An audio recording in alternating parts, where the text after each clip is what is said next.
Hello, everyone. We have Stan the Jet fan. I still have a cold. I'm asking you to bear with me, and we'll be here on No Buts About It.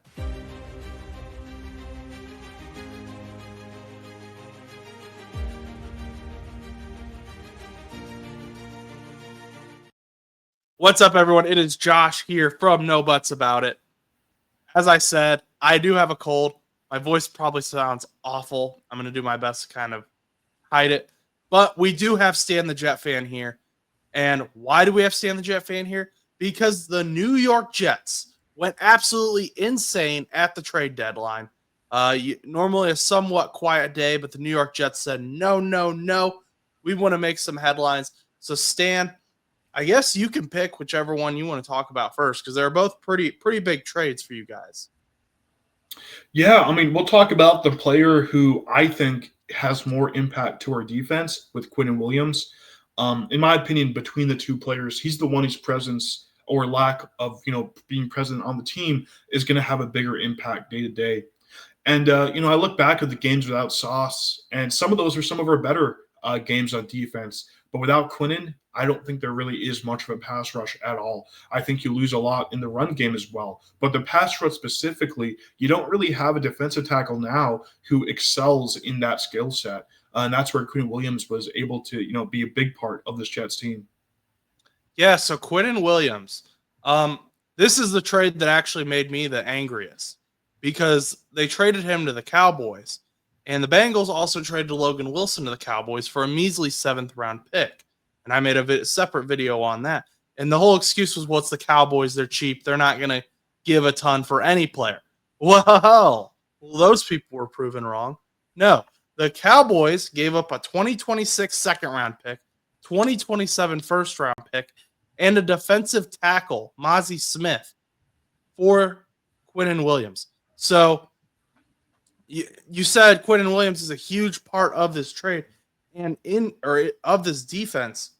And I did the math. It was some quick, hard math for me. I'm not great at math. But the Jets have, I believe, 8 first and second round picks across the next 2 drafts. They have 2 firsts and 2 seconds in 2026, and then they have 3 firsts and 1 second in 2027. So, was that bounty that you guys got from Quinnen Williams worth it?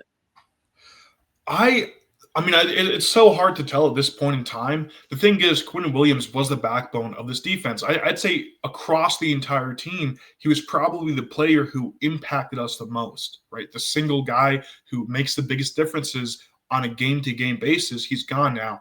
That's a super hard thing to comprehend. At the same time, though, Quinnen Williams wanted to leave, so I really appreciate the fact that he kept that quiet, because if he wasn't keeping that quiet and he was open about wanting to leave, we could have seen that trade go for like a third or second. Like that's how big of a difference that makes when a team is desperate to move on from someone. But with the assumption being that Quinnen Williams wanted to stay as a Jet, which he had said at various times over the last few years through a lot of terrible football. With that assumption being made, getting a first and second for him, I think personally is good value. And it's one thing we saw from Darren Muji going into the trade deadline, where he said basically everyone on the roster has a price, the only exception to that being Garrett Wilson. And that wasn't something he said with Garrett Wilson, but just we know that teams did look for Garrett Wilson, that he turned down all the offers there. But he said every single player on this team has a price, and whatever they set Quinnen Williams as, I would imagine it would be just the first, because just the first for Quinnen Williams for a defensive tackle from a team that's been struggling who wants to leave is more than enough value. Getting the second with that, to me, shows good management on Darren Muji's part. And it also shows me that Muji is he is keeping his word with saying every player has a price. I did not think Quinnen Williams had any chance of moving on from the Jets. And then the last thing I'd say is with Mozzie Smith, I don't believe there's much in Mozzie Smith at this point in time. I imagine he's going to be a free agent very soon. I don't think the Jets are going to keep him into next season. Yeah, Mozzie Smith, for those who don't know, a former 2023 first-round pick.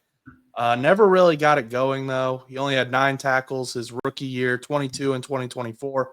and he has yet to have just 3 assists in 2025. So not a blockbuster on that end of the deal. So I guess let's talk about Sauce first, and then I have other questions for you. So you guys also traded Sauce Gardner to the Indianapolis Colts, which Indianapolis Colts going all in this year. I talked about this last week when we talked about Carly Ursay-Gordon. She is going to win a Super Bowl this year. She has something to prove. She's got something with her dad passing away. She wants to honor him and the promises he made Indianapolis. And I feel like this is part of that.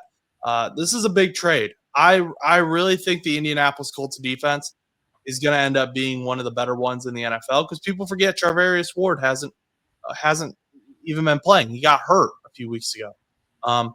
So Stan, Sauce Gardner, you guys just made him the highest paid cornerback in the NFL. He was just the top guy for years, ever since he was drafted, ever since his rookie year. He's been arguably the face of the Jets. I would say the face of the Jets defense at the very least. What was your reaction to this? First of all, I would argue that Quinnen Williams was the face of the defense, but that's a whole different story. With Sauce Gardner, this one I did not see it coming at all, especially with him getting re-signed. You make him the highest paid cornerback of all time. For this season, next season that's going to be different. But you make him the highest paid cornerback, and then you get rid of him a couple of months later. Something I did not see coming at all, and I don't think anyone really saw this coming. Neither of these trades, for the record, I saw it coming. But with Sauce Gardner, I think if you're a Colts fan, you should expect him to play a lot better than he's been playing. The main thing with Sauce is he is the best in the NFL at one skill set, which is man coverage, and he has some holes in this game in other parts. But for a cornerback, that's a really good thing to be the best in the NFL at. And for the Jets, I think the issues you've been seeing with him this season is that the Jets have way too many holes on that defense, that one skill set was looking less and less valuable with the other skill sets being dependent on more and more. But with the Colts, who have a much, much, much better defense than the Jets have, what's going to happen is you're just going to have him cover your number one receiver on the other end, the other team's number one receiver, and he's going to do a fantastic job at it. So for the Colts and the Jets, I think this was a big win for both sides. For the Jets, I did not see us getting 2 firsts from him. I think the fact that his contract is as long as it is really the only reason why that happened. And then you also get Adonai Mitchell, who I'm not too sure how well he's going to turn out for the Jets. But just those 2 first-round picks, to me, that is a major, major get. Yeah, I think everyone who's listened to the show knows my thoughts on Adonai Mitchell. He's kind of disappointed me. I thought of him highly coming out of the draft, and then just he never really did much, unfortunately, for him and for Colts fans. So we'll see what he does in New York. Sometimes that change of pace. A quick note on the difference between the Colts and Jets with Mitchell is that he's going from being a wide receiver 5 to anywhere between a wide receiver 2 and 3 on the Jets. Like I really don't see any guys on the Jets right now who are a wide receiver 2, and Mitchell will get a chance to prove that within the next couple of weeks. And if he does, he will have that wide receiver 2 spot that he didn't really have a chance at with the Colts, right? He flamed out kind of early and was never able to get back to the level he was expected to be at. I also think his skill set, especially with the contested catches, complements Garrett Wilson very well. And it's a skill set the Jets we just don't have at all right now. Aaron Smith was a guy who you kind of saw for that, contested boundary catches. He never really worked out too well. He's still a rookie, so we'll see what happens with him. But now you get a guy who has a little more experience in the NFL, has done a few more football things around the league. So we've seen him have good games at the very least before. And with the Jets, where he's going to have more of that spotlight on him, I think it's a good fit in that sense. Yeah. So my concern with A.D. Mitchell would be every time I can think of that he's had the spotlight on him in Indianapolis is when he's kind of struggled. Namely, I would say this season specifically, because he hasn't played a ton this season, is in the Rams game. And he had this big sideline catch, and I was even like, he's finally here. He's going to be here. He's running down the sideline. He's going to get it was like a 50-yard touchdown. It was something insane. And he throws the ball out the back of the end zone before he crosses the line. And then it's like, okay, young rookie. He's not the first guy to do that. I think Amari DiMercado with the Cardinals did it like a week later. But in that same game, Jonathan Taylor broke out for a huge run, huge rushing touchdown. And it got called back because A.D. Mitchell got a holding penalty called on him, which you say, okay, yeah, he was run blocking. That's good. It had nothing to do with the scheme. Like, he was like in a completely different world from everyone else.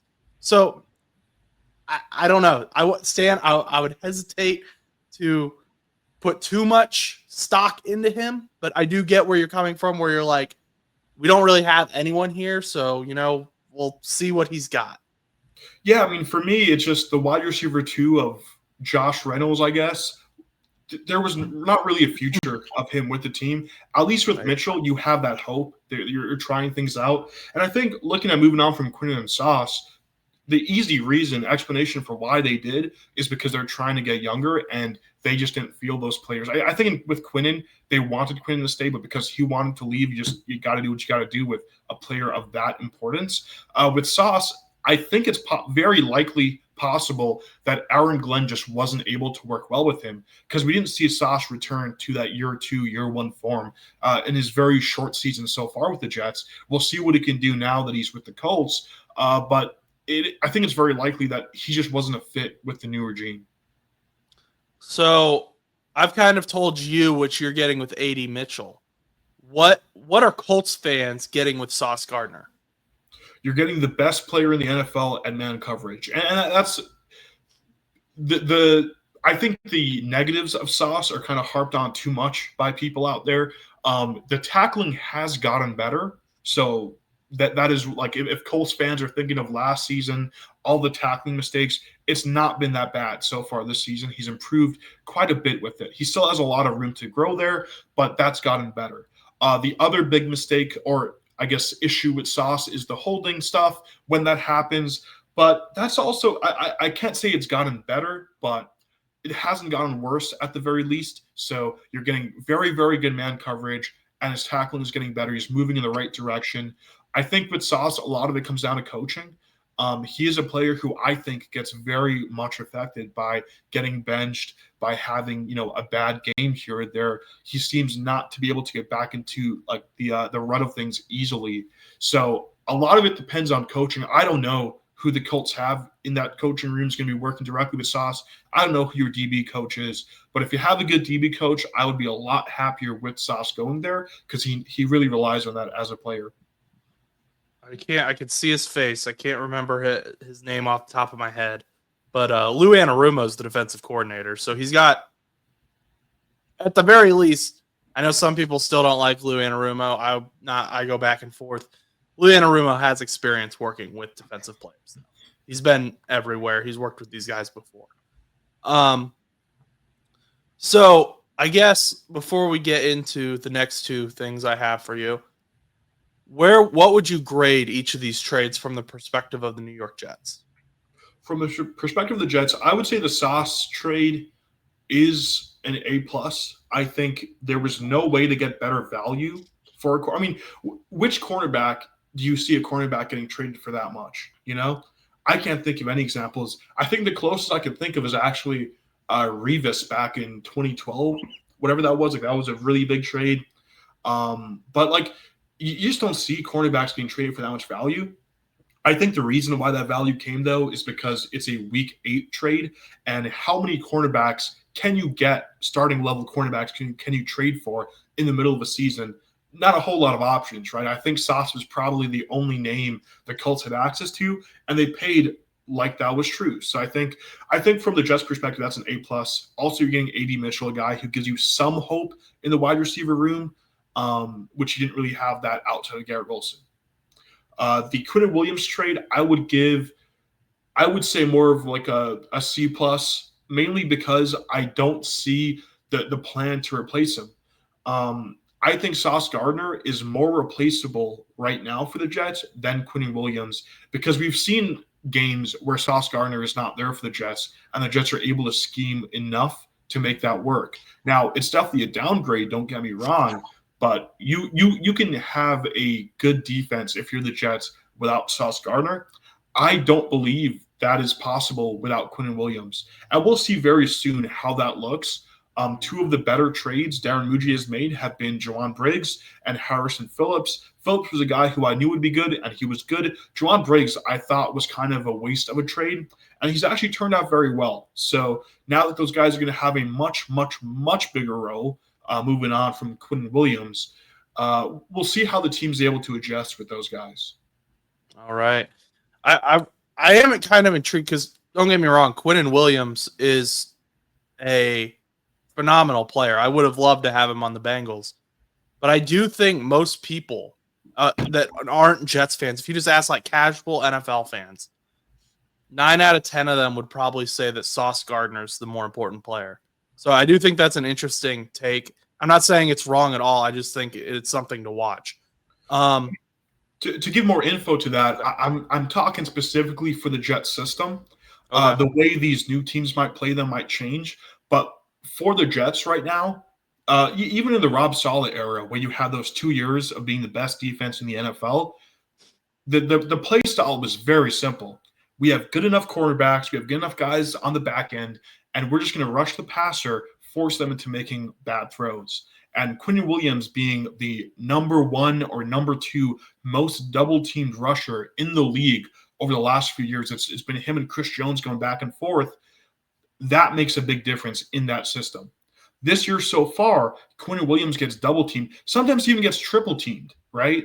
And we haven't had a good pass rush. We haven't had the pass rushing, guys we've had the last few years, the quality of players. And what's happened, basically every time there's a good play on that D-line, Quinnen Williams is either directly or indirectly involved. And I think Sauce Gardner, for what it's worth, he's a very, very good player, right? The best in man coverage, I've been saying, but he doesn't have that sort of impact where he's impacting the players around him as well. For Sauce Gardner, it's just about taking out the number 1 receiver on your opponent. For Quinnen Williams, it's about changing the way that D-line operates. Okay.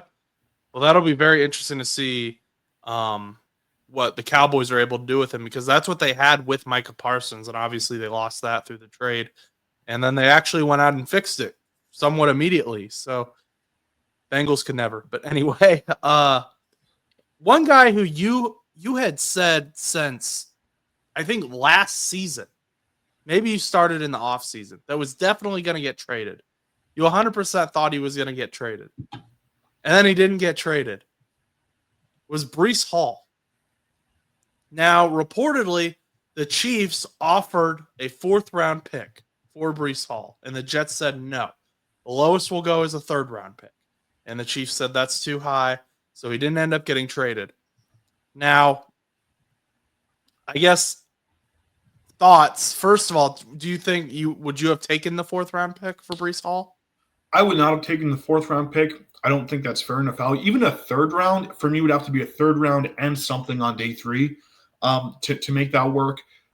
Here's I think with Breece Hall, it's ultimately going to depend on what the end goal is. The thing is, if he goes as a comp pick, right, he just walks away in free agency, I personally believe he would hit the 5% threshold, because you have to be in the top 5% of contracts in order to get a 3rd-round pick. I think he would hit that, right? And I'm looking at the free agent running backs next year, just how the top, I think it's the guy in the Cowboys, can't think of his name right now, and then Najee Harris. Javonte Williams. Sorry? You talking about Javonte Williams? Yeah, Williams and Harris. Those are like the 2 guys to come to mind who are at or around the Breece Hall level. And in my opinion, they aren't at that level. I think they're in the conversation at that level. I think Breece Hall is going to get about $12+ million a year on his next contract. And that should put the Jets in that top 5% category where you're getting a 3rd-round pick back. Now, the other option, and what I would prefer, is just to give him the tag and let him be a tool for the obvious rookie quarterback we're going to have, right? Don't know who it's going to be, but if you have a good wide receiver in Garrett Wilson, a good tight end, which we've seen Mason Taylor, he's done a fantastic job so far as a rookie. I think you have a good tight end one. And then if you have a pass catching running back like you have in Breece Hall, I think that makes it so much easier for number one, the Jets. You also have a good O-line, by the way, right? So for the Jets, when you're building for your new quarterback, but it also means all you really need to get for that young quarterback is a wide receiver 2, wide receiver 3, right? It makes the job much easier in the offseason, and that's a big ask, don't get me wrong, especially the wide receiver 2 part of it, but that's a lot more doable than I need to get a pass-catching running back, a wide receiver 2, wide receiver 3, because Isaiah Davis and Braylon Allen, I don't believe the two of them are going to give you the same value of what you have right now with Breece Hall in that room. Do you think that? So, does Breece Hall want to be a Jet? Would he play on the franchise tag? It's hard to say. I mean, if the thing is, like, money is money, and he might just say, "I'm going to get a ton of money staying here and just take it." The other option is if they let him walk. He goes to some other team. You get probably a third or a fourth as a comp pick. I'm not a big fan of that. I would rather just go with the trade. But if you weren't getting the trade, you do what you got to do. Yeah, I think Breece Hall is going to be interesting to watch this offseason because, like you said, you could franchise tag him and he plays, or you could tag and trade him. And then it'll be interesting to see if he does end up walking, what other teams value him at, especially with now last year, excuse me, last year's draft was insanely deep at running back. And now we have 7th rounders that are getting starting reps or very good reps, like Kyle Manengai with the Bears. I believe he was the last running back taken, and he's getting pretty good reps. Had a great game against the Bengals because DeAndre Swift was out. So it'll be interesting to see if teams are just going to say, yeah, Breece Hall is good, but we can just draft a guy, right? Mm-hmm. So I think the value of Breece Hall, like if he was in the draft next year and he knew what he could do, he'd probably get on the first or second. I think it'd be like right there at the end of that first round. Because we've seen him, like he's a proven guy. We've also seen him come back from injury, and even though he's taken a step back since that first injury, especially, he hasn't been a bad player post injury. I think a lot of teams will see that and want to give him the money. I would compare him and what I expect his contract to look like to Josh Jacobs. I think they have very, very similar projections at around the time where Josh Jacobs was picked up by the Packers. Okay. Interesting. Well, you guys, as I mentioned earlier, you guys have 8 draft picks, first and second round draft picks across the next 2 drafts. You said we're going to have an obvious rookie quarterback. This is not your guy of the future, Justin Fields. So my question is, and this is something that Kyle Brandt brought up on Good Morning Football this morning. He was not happy about these trades at all. I know you said you didn't watch Good Morning Football today, but basically, to paraphrase his argument, he was saying you have 2 guys that you drafted very well in Sauce Gardner and Quinnen Williams, and you're not. He didn't think you were going to find players in the draft that were better than either of those guys, but he also said you guys haven't been able to draft a quarterback. Figure that out. Draft a quarterback. He was like, you don't need to get Joe Burrow or Patrick Mahomes. Just get like a Matt Ryan who can, get the ball to your weapons. So is there any sort of nervousness you have about the Jets drafting ability? Well, I think there's 2 parts to that question. Okay. The first part is that, of course, you don't know what's going to happen in any draft. The Bills got Josh Allen. When they picked Josh Allen, their fans were hating on them for that, right? When the Chiefs picked Mahomes, they were hating on them for that, those fans, right? Like a lot of the draft is such a complex thing. I don't think it's fair to look at it like that. To me, it's like with Quinnen Williams, with Sauce, with a relatively healthy defense, you only won uno games, right? You sucked.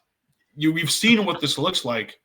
And there's also the fact that I think this, this new coaching staff It looks to me that they want to shift away from the old Jets, what we saw under Joe Douglas, where, and this is something Joe Douglas said in an interview. He said how their focus was to use the draft to build defense, and they would use free agency to build the offense. I think you're seeing this new group go the other direction. They want to build offense first, and it makes sense why you want to do that in the modern NFL as a team that, even though they've had great defenses, has not been able to have the same work for them on offense. And I think those picks are mostly going to go to guys in offense. You might see maybe a cornerback go early in the first round for the Jets to fill in that Sauce Gardner void. But I really don't see what the point of sticking to Quinnen Williams or Sauce Gardner, especially Quinnen Williams, because he wanted to leave. Sauce Gardner, I think sticking to him makes more sense because he wanted to stay. But Quinnen Williams did not want to stay here. And all that happens when you hold on to him is he's going to get public at some point and say, I need to leave this team. He's going to demand to go somewhere else. And then the value, when you have to trade him eventually, is going to be like a fourth or a third because teams aren't going to give you the same amount of money. Or you're going to have to get like a player who also doesn't want to play for the Jets plus like a seventh, right? So I think with Quinnen Williams, that had to happen because he wanted to leave. I think it's also good to like respect your players' intentions with that. I wish they did the same with Breece Hall. In the sense that I just don't think you're going to get him to stay long enough to make it worth it to keep him. But I think the first part is that. The second part is, and it's hard not to compare this new Jets regime to the Lions from a few years back. And the decision to move on from Stafford. Now, quarterback's a very different position, but I think there's a lot of similarities there that we can draw from it.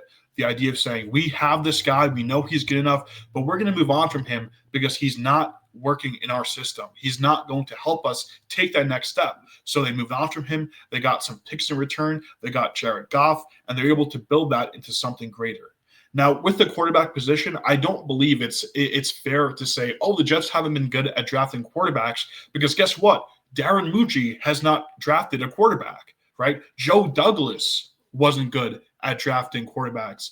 Mike whatever, who was before him, wasn't good at drafting quarterbacks, though he was, I guess, because he got Sam Darnold. My point is, you can't blame Darren Mucci and the new Jets regime for the past Jets not picking up quarterbacks. So this is the new New York Jets. This is a whole new where well, you don't like that's not how sports work. You don't blame a team for every decision that team has ever made. You look at who you have in the office right now, and who we have in the office right now is a very different set of people from the past Jets. I think they only retained like one executive moving forward into the new group, and I think he was retained as like an advisor, not even as an important role. I do. Okay. I can get with that, but I do have to push back on the Lions thing a little bit because they didn't just move, like they moved on from Matthew Stafford, but they also traded him for another quarterback. And Jared Goff was, at that time, he wasn't an above average guy, but you could get the job done with him. He'd already been to the Super Bowl at that point. So I don't know that that's the exact same thing. I get what?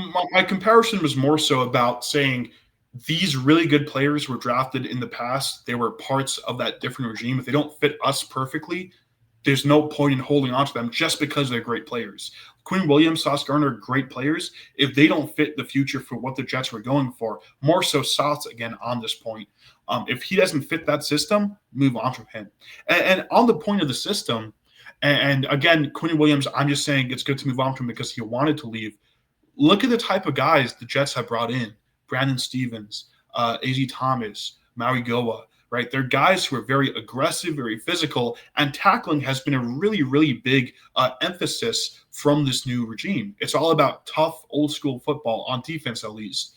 Sauce Gardner, his style of football works in a very new world football, right? It works on, I don't care if you can't tackle. I don't care if you have all of these holes in your game. You're really good at man coverage, so we're going to play you in this way and have the rest of the defense kind of morph around that. It looks to me that Aaron Glenn was not trying to build that system. Now, when they signed Sauce Gardner to the extension, it made sense because at that point in time, you haven't seen him on a training field. You haven't seen him on a training field, let alone in the NFL. right? You haven't seen him do anything at that point, and you had to take him because he's a two-time All-Pro who's played 3 seasons, or sorry, two-time first-team All-Pro who's played 3 seasons in the NFL. So I think at this point in time, it makes more sense. I still am not like I probably would have kept both of them if I was the one holding the keys to the kingdom. But my point is more so to say it doesn't make like the criticism of saying you're moving on from these specific players who you know they can play this well. I don't think that's a fair criticism. Okay. And I assume you would say the same of people who point to guys like not anymore, but Geno Smith when he was in Seattle was good. Sam Darnold is playing better than most quarterbacks in the NFL right now. Obviously a former first round pick, but you would say that's the old regime, right? That couldn't develop those guys. Multiple old regimes that couldn't develop those guys. Are you confident? Well, are you confident that this new regime, if you were to draft, say, Drew Aller out of Penn State or Garrett Nussmeier out of LSU, whoever you draft, that you could develop them into a franchise quarterback? Well, it depends on who it is. I think if they pick up Aller, I think he's not going to be good at the NFL level. So that would be like dead on arrival. But the thing with Sam Darnold is like, who is his wide receiver one? Who is his tight? Like Mason Taylor at his current level of play, and I can say this pretty confidently, as someone who's watched a lot of Jets football, he's probably the best tight end we've had in the 2000s. Like I can't really think of anyone like so far who's been this good of a pass catching tight end. And he's a rookie who's played, 8 games so far? So you're ready to give him a much better tight end. The O-line for the Jets, this is the best Jets O-line we've seen in the last at least, I want to say, 6 years. To look beyond that, I'd have to look at the names. But at least in the last 6 years, since 2019, 2018, this is the best Jets O-line we've had. Garrett Wilson as a wide receiver one, when was the last time the Jets had a Garrett Wilson level wide receiver one? So I think you're giving him a much, like whoever the next quarterback is, he's getting a much better deal. I also think Tanner Engstrand, watching the Bengals game, you know what that reminded me a lot of? It reminded me of the last Bengals game where LaFleur was OC back in, I don't even know what that would be, like 2021, I guess. It reminded me of that. And the reason it did, and I was so happy watching it, is because we saw an actual offense. And it was something, as a Jets fan, I rarely get to see. I've seen it twice this year. I saw it like once or twice last year. But we saw an actual offense that was doing fun football things. And it was like the one thing I told you back in when LaFleur left is I told you the thing with LaFleur is at least he's fun to watch. Even when he was losing, that offense was so fun to watch. They would have bigger plays. It wasn't just 5 yards, 10 yards, 2 yards, and then you have to punt, right? It wasn't just getting sacked and then getting 3 yards in a pass and 4 yards, like just forcing the ball down the field. It was actually moving the ball in an effective manner, right? The run plays were good. Breece Hall was being used as a Swiss Army knife, which we saw under, I'm blanking on his name now, Nate Hackett, I think it took him up until week 12 of his first year to say that Breece Hall is good at catching passes. Now you have an OC who's much better than at least Hackett. To go beyond that, again, I'd have to sit down and think about it more. But I think this offense looks a bit better compared to what Zach Wilson had, compared to what Sam Darnold had. Geno Smith, I think so too. Much better offense. Okay, well, we will see what happens with that. I have my Bengals rant now, my weekly Bengals rant as it's becoming now. So if you want to stick around and hear that, comment on that, you're more than free to. Before we get into that, though, I do want to say CJ Stroud has been ruled out this week. He is still in the concussion protocol. So hope he recovers. I had a guy trying to trade me Nico Collins today in fantasy saying that CJ Stroud was definitely going to be back this week. So doesn't look like it, unfortunately.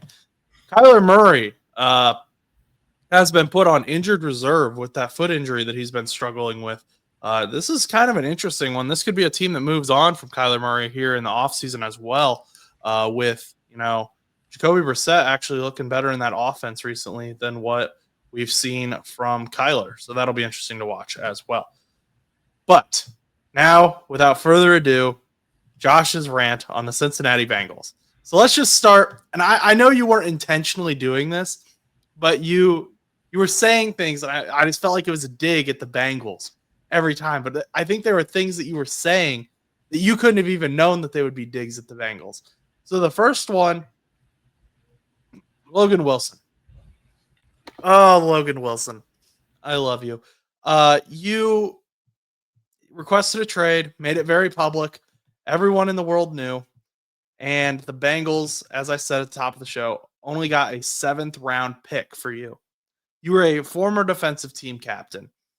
You had been to a Super Bowl. Were an absolute steal in the 2020 draft. And, yeah, you slowed down after injury. But when you went public with that, like Stan said with the Quinnen Williams trade, if Quinnen Williams had gone public, that would have cut his value. And I think that's what happened here.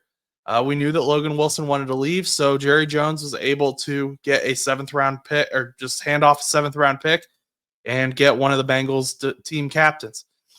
Now, of course, Duke Tobin, the Bengals de facto GM, he has done nothing at all to improve this defense.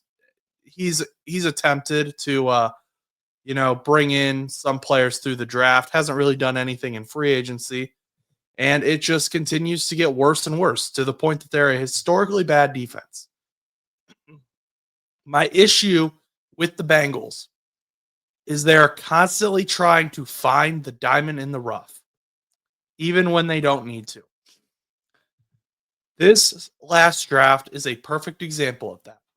You draft Shamar Stewart on potential, like you drafted Miles Murphy on potential.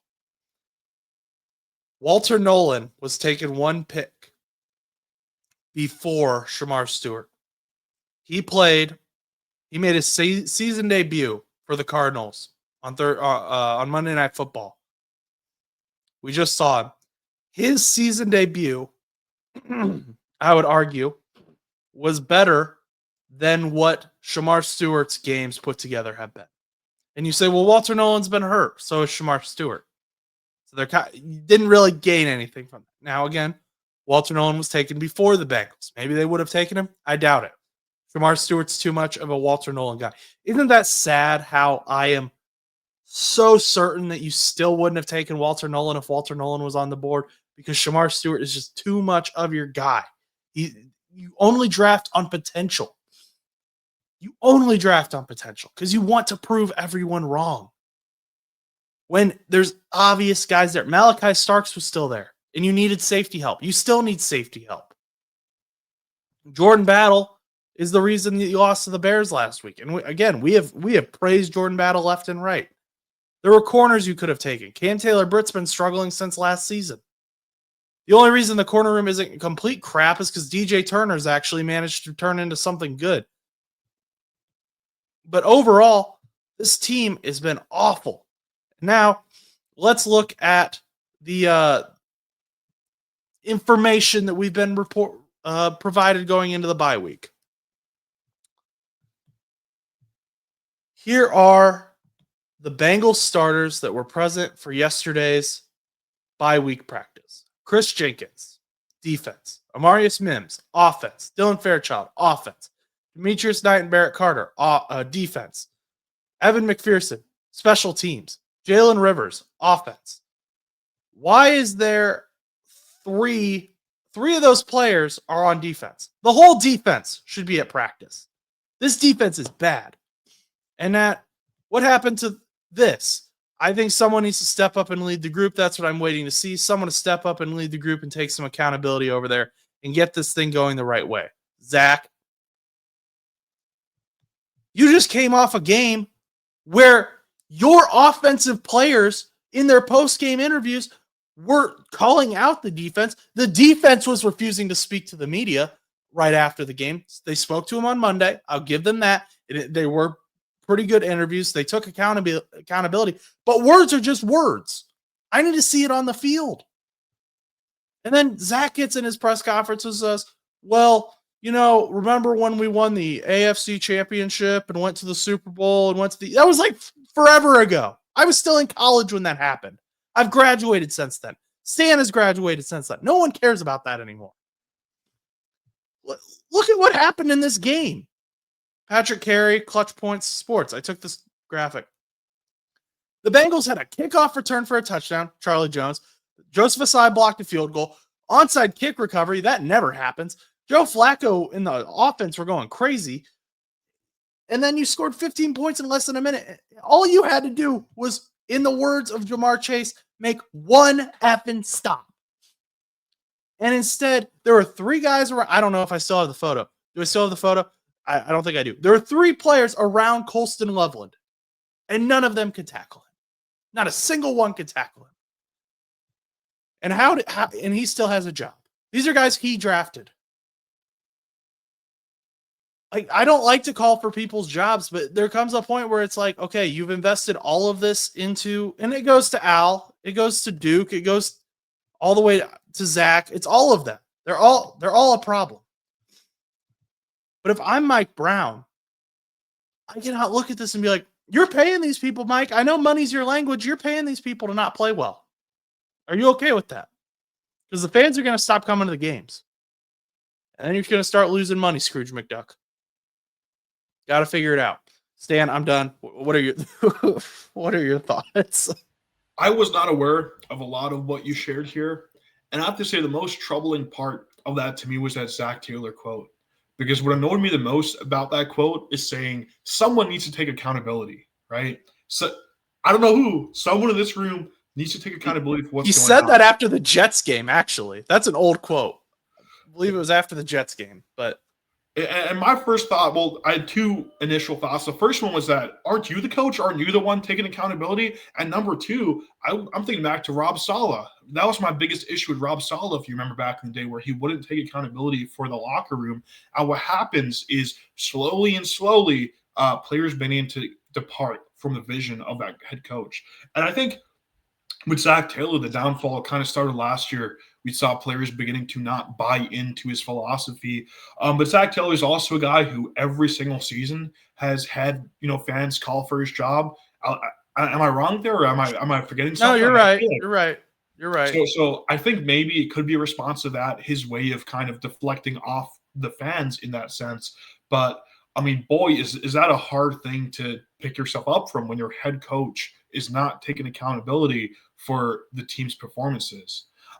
With the Jets game, another thing is there were some bad decisions made in terms of play calling there on defense. And Justin Fields having this resurgence, I don't believe it's because Justin Fields just is really, really good again. I think it was just a really poor defense and a really poor job of addressing who you're playing. A Justin Fields game plan, we've seen it quite a few times this season where he gets like 20 yards or less, right? We saw negative 10 yards once from Justin Fields. It's very easy to game plan against this guy, but somehow the Bengals, after a long stretch of teams showing the blueprint for how to stop Justin Fields, somehow the Bengals weren't able to do that. And I think that's a big issue with that as well. It's just a lot of trouble you're seeing in that locker room, and Zach Taylor as the head coach not picking up the pieces, not taking that responsibility, that accountability, that to me means a lot.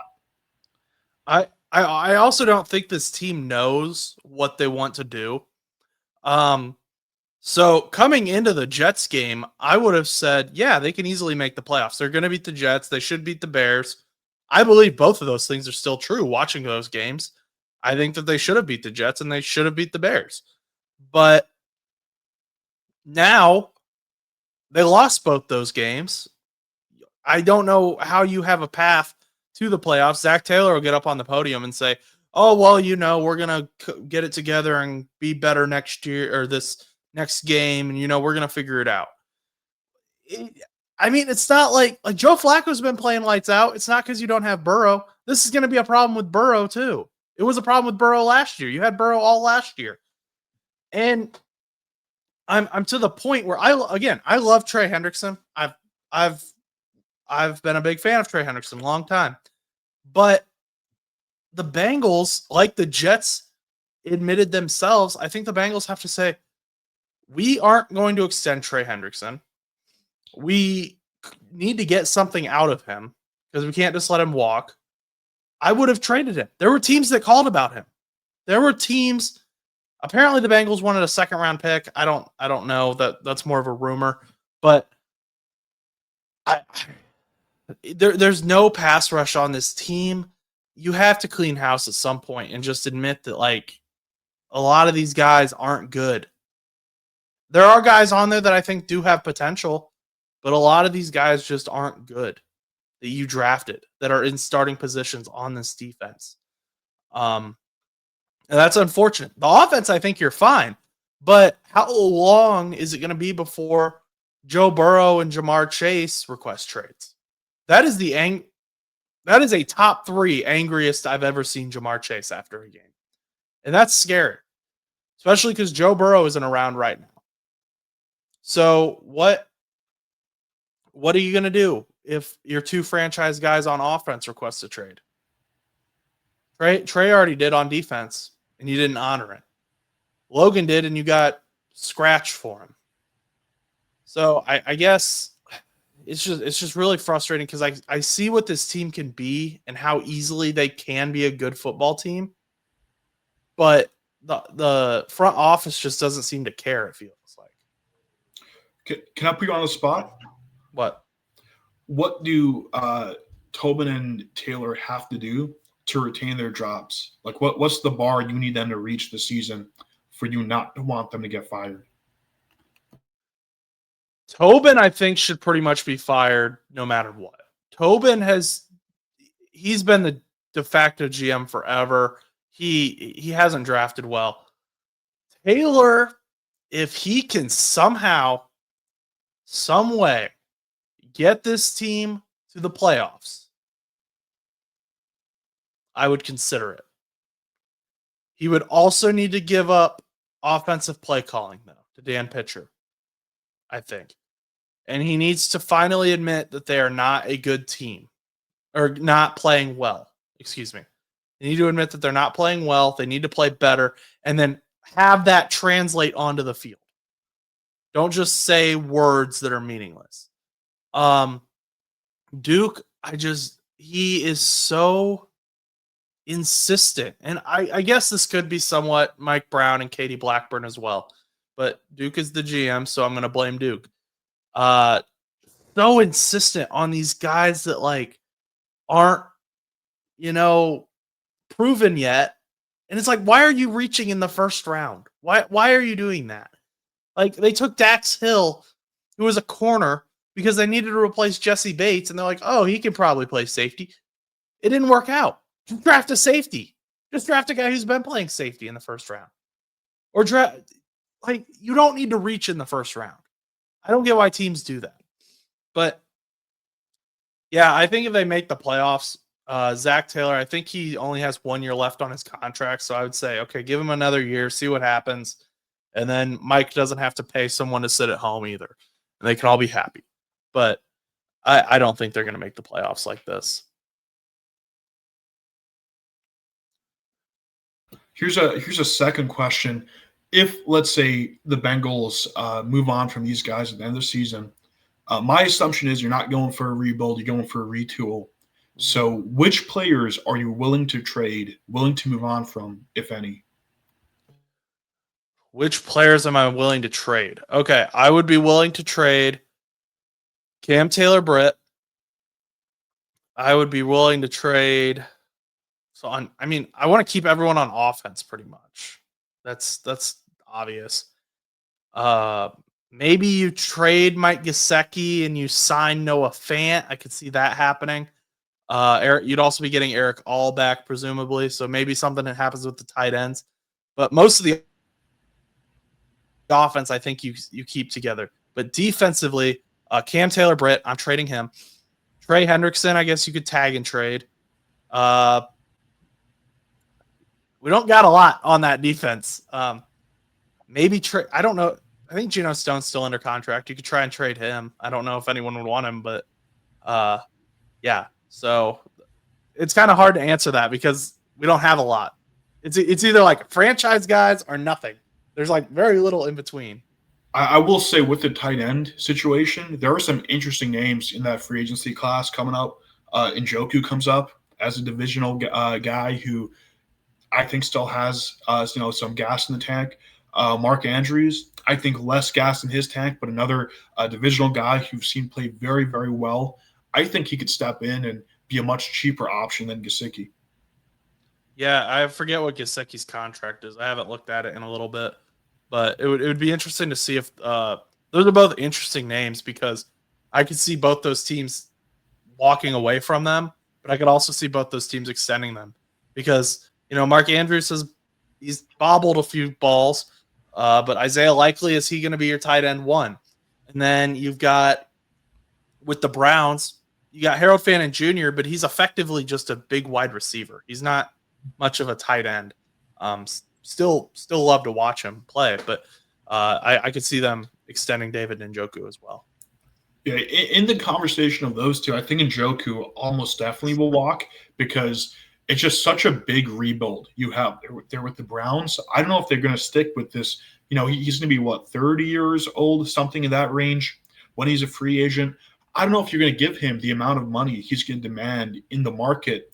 If you're the Browns, when you have 25 other needs across that team, every single room needs help for the Browns. So I don't know if you keep him, but Mark Andrews on the Ravens, on the other hand, I could see him as a guy who's worked well with Lamar Jackson, the cornerstone of your franchise. I could see them sticking with him just for that reason. Quarterbacks love their tight ends. Sometimes they love them even more than the wide receivers. So I think you probably keep Mark Andrews if you're the Ravens. Yeah, it'll definitely be something interesting to watch. Will the Bengals do anything about it? I have no idea. My faith in this team is very quickly waning. But that's all I've got for today's show. Stan, do you got anything more you want to say? No, thank you for having me. Yes, of course.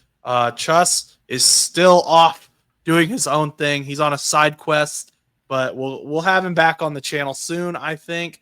We did not fire him. He has not been fired. Don't start those rumors.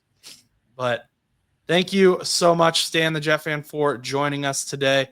Thank you for watching. Please remember to like, comment, and subscribe. Let us know your thoughts on the Jets, the Colts, the Bengals. And until next time, go do something nice for someone.